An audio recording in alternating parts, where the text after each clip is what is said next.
Hi, I'm Joanne Rodriguez, and I'm the founder and CEO of Mycocycle.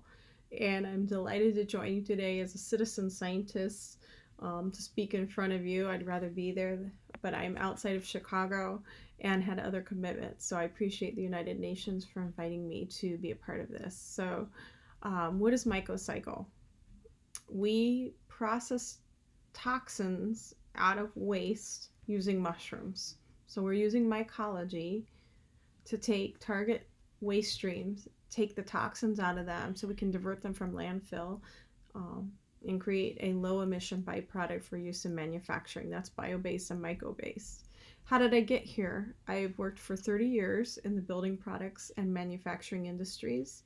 Many of those I led as a sustainability leader, and I knew firsthand manufacturing asphalt, shingles, and waterproofing products that we could not get our clients, Fortune 500s, hospitals, colleges, and universities to zero waste because the materials they were taking off their buildings as well as the materials they were installing on their buildings. To put it in perspective, in the United States, just the asphalt shingle market, which is just one segment, produces 13 million tons of asphalt waste every year, the volume of which could fill 27 Yankee stadiums every year. So only 2 million tons of that was being recouped for other resources like paving and other asphalt technologies, which still means that 11 million tons is hitting landfill. And that's still too much because it contains a carcinogen known as PAH. It contains phthalates, heavy metals, and most of these are in the United States at least, getting landfilled and or incinerated, both of which are not friendly to our environment. And they produce no new material resource, and we have to really be smarter about our resources. When we think about the fact that we're going to build in the next 40 years the equivalent of a New York City every month, every 30 days, we're going to have a new New York City built for the next 40 years.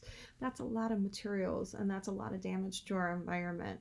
And so that brings me to the role of citizen scientist, I guess.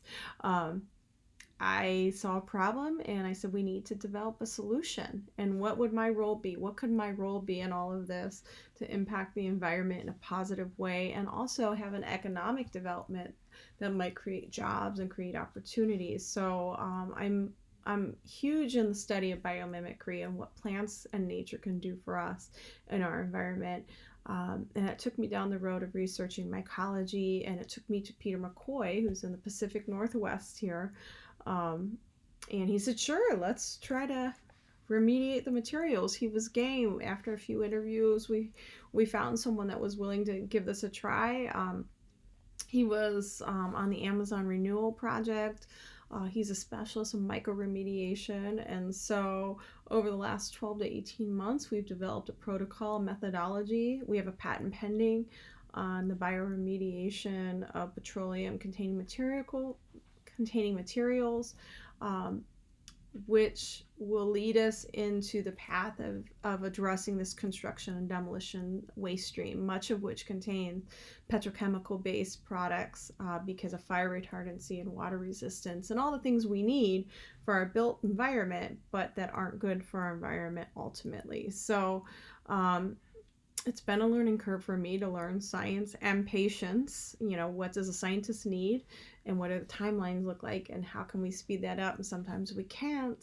And it's been a learning environment for the scientists to say, oh, well, we just want to test all these iterations and rule everything out. And we're like, well, but we have to be able to do it actually in a controlled environment that we can apply time after time after time in a commercialized manner, that we can go out and sell it and develop it and actually have an impact. And so it's been a great opportunity over the last 12 to 18 months to develop this and become citizen scientists and start to apply my business knowledge with Peter's scientific knowledge, and we both learn a bit from each other. So I would highly encourage anybody working in the business side of the world that sees an issue to start to drive towards the SDGs, and how do we support the SDGs, and how do we have a global impact on the environment and on the social environment and on the economic environment. I think we bring a lot to the table, and I think we shouldn't shy away because we don't have scientists in our name every day. So Thank you again to the United Nations for this opportunity. I appreciate being able to speak in front of you today.